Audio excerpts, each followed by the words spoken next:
שלום לכולם, אני רוצה להראות לכם איך עושים כניסה לתלמידים על ידי זיהוי של משרד החינוך.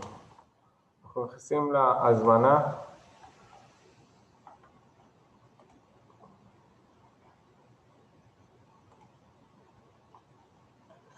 קוראים להזמנה איך שרוצים, שיעור.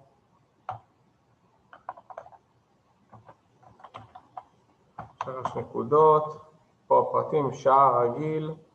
יורדים לחלק התחתון של ההזמנה ודורשים זיהוי. לוחצים על הוי הקטן, זה דורש זיהוי. מי שעושה את זה פעם ראשונה יש לו setting in Zoom, ויש לך זיהוי של משרד החינוך, לוחצים פעם אחת, זה כבר יישאר שם, אבל זה דורש כל הזמנה לאשר את ה-V הקטן, save, מעתיקים את ההזמנה כרגיל, ושולחים אותה.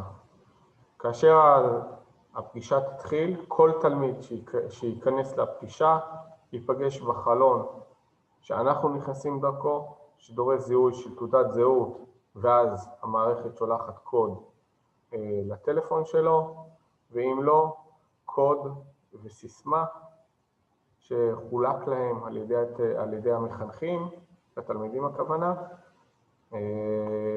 ומי שלא קיבל או לא יודע, אנחנו נדע על זה, נטפל בזה דרך המחנכים.